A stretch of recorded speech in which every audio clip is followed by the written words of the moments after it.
Bonjour, cette vidéo de structuration française vous permettra de comprendre quelques principes de ponctuation. Aujourd'hui, nous insisterons principalement sur l'utilisation des virgules dans la phrase. Un signe de ponctuation correspond d'abord à une organisation des mots dans une phrase. Un signe de ponctuation sert aussi à exprimer les intentions de celui qui écrit.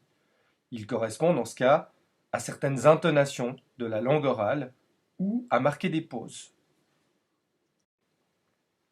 La fin d'une phrase est toujours marquée par un signe de ponctuation. Ça peut être un point d'interrogation, un point d'exclamation ou bien des points de suspension. Cette ponctuation correspond à la pause qui sépare une phrase de la suivante. Le choix du signe est aussi en relation avec l'intention que l'on souhaite exprimer. Pour récapituler, le point indique la fin d'une phrase déclarative ou impérative. L'intonation est descendante et on marque une petite pause. Le point d'interrogation, lui, indique la fin d'une phrase interrogative. L'intonation est montante et on marque également une petite pause. Le point d'exclamation indique la fin d'une phrase exclamative ou impérative. Si la phrase est exclamative, l'intonation doit exprimer la vivacité du sentiment. Par exemple, la joie, la surprise ou la peine. Si la phrase est impérative, l'intonation doit être descendante. On marque également une petite pause. Les points de suspension, quant à eux, signalent que le discours est interrompu, que la phrase est inachevée. L'intonation doit montrer un changement dans la hauteur et le rythme de la voix. Il doit également marquer une pause ou une suspension de quelques instants. Abordons à présent la question des virgules. Mais juste avant, nous souhaitons revenir sur le principe de la phrase P pour comprendre comment fonctionnent les virgules. L'exemple que nous avons choisi est constitué par cette phrase « Le cambrioleur a tué la dame ». Ici, le cambrioleur marque le sujet de la phrase. A tuer indique le verbe. Le complément d'objet direct, ici, c'est la dame. La seule ponctuation qui intervienne dans cette phrase P est celle qui marque sa fin. Il s'agit du point. Une fois que ceci est compris, nous pouvons rentrer dans les détails de l'utilisation de la virgule. En grammaire, nous savons que nous pouvons compléter une phrase P par l'indication de circonstances. Dans notre exemple, le cambrioleur constitue toujours le sujet de la phrase, son verbe étant toujours également à tuer, alors que la dame indique le complément d'objet direct. Or, cette phrase peut être complétée par des circonstances, par exemple des circonstances de temps ou de lieu.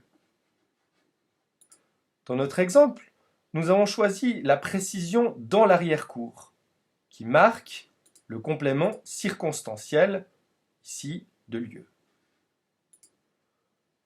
Dans notre cas, quand le complément circonstanciel intervient après le complément d'objet direct de la phrase, il n'y a pas lieu de mettre un signe de ponctuation entre le complément d'objet et le complément circonstanciel. On indiquera uniquement le point après notre complément circonstanciel. Il n'y a pas de rupture dans la phrase P. Mais quand on déplace ce complément circonstanciel à un autre endroit de la phrase, par exemple au début ou au milieu, eh bien là, nous allons utiliser les virgules pour segmenter la phrase P. Regardons cela avec notre exemple. Le cambrioleur garde sa fonction de sujet, a tué sa fonction de verbe, et la dame reste le complément d'objet direct. Or, dans notre exemple, nous avons déplacé le complément circonstanciel de lieu en début de phrase.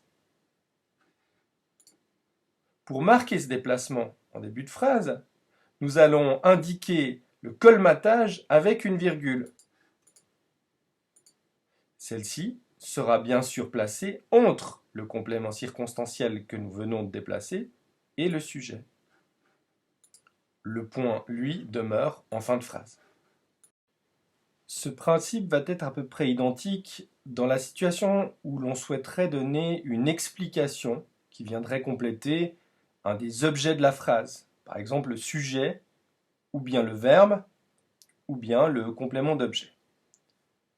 Dans notre exemple, nous avons décidé d'apporter une information complémentaire sur notre sujet, le cambrioleur.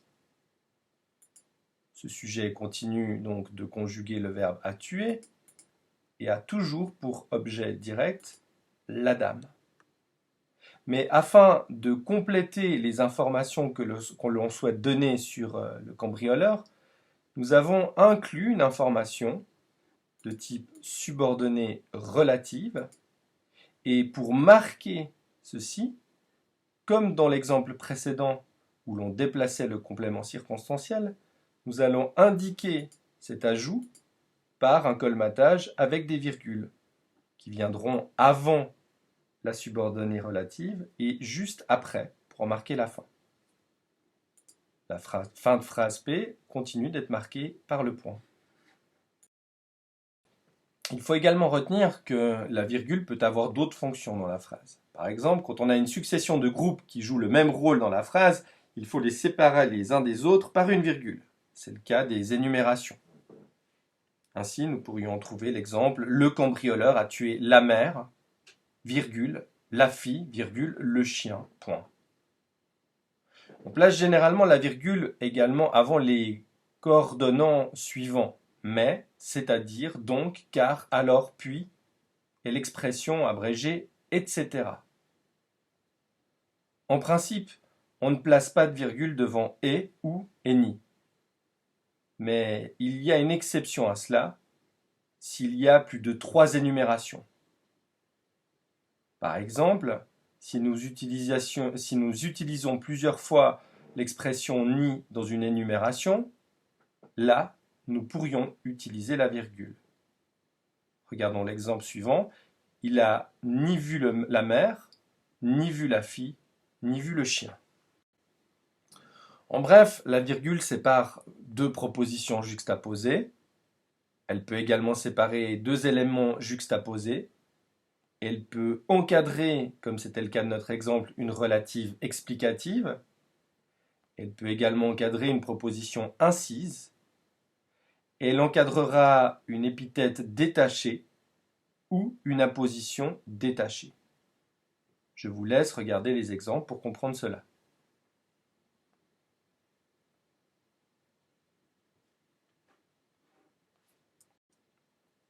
Pour vous entraîner dans l'utilisation des virgules, vous trouverez des exercices et des explications supplémentaires sur le site www.ccdmd.qc.ca/fr.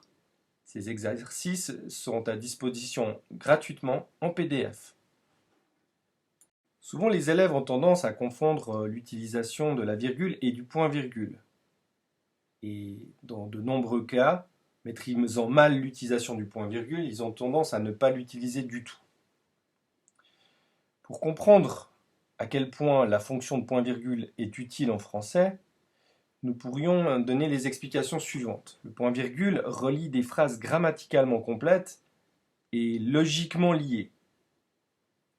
En fait, elle se substitue à l'utilisation du point sans marquer une pause aussi radicale. Regardons les deux exemples suivants. Il n'y a pas de comique en dehors de ce qui est proprement humain. Un paysage pourra être beau. Ici, on a une énumération, donc on va utiliser des virgules. Beau, virgule, gracieux, virgule, sublime, virgule, insignifiant ou laid. Et puisqu'on reprend le sujet de la phrase P qu'on vient de lire, eh bien, nous allons marquer le lien entre les deux propositions par un point-virgule. Et la reprise pronominalisée de un paysage donnera la liaison « il ne sera jamais risible ». On voit bien que l'utilisation du point-virgule n'est pas aussi radicale que celle du point. Il y a un lien grammatical entre les deux phrases, par la reprise du sujet en l'occurrence, et ces deux phrases sont aussi liées, puisqu'il y avait une énumération, mais l'ajout du jamais risible permet vraiment de marquer à quel point ce complément est important dans la logique de la phrase.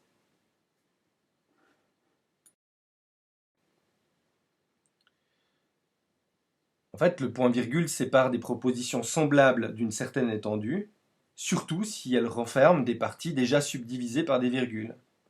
Dernier exemple, chez nous, virgule, le venin de la vipère est surtout dangereux pendant les mois chauds de l'année. Chez nous reprend le principe de déplacement du complément circonstanciel en début de phrase. C'est pour cette raison qu'il est marqué par une virgule. Comme dans l'exemple précédent, le sujet de la phrase P principale, le venin, va être pronominalisé dans la deuxième partie de la phrase. Il l'est déjà moins. Il l'est déjà moins, ce venin dangereux, en automne. Là aussi, en automne marque un déplacement du complément circonstanciel avant la phrase P. Pour marquer le lien entre ces deux propositions, et marquer surtout leur lien grammatical et logique, nous n'utiliserons pas un point, mais un point-virgule beaucoup plus élégant.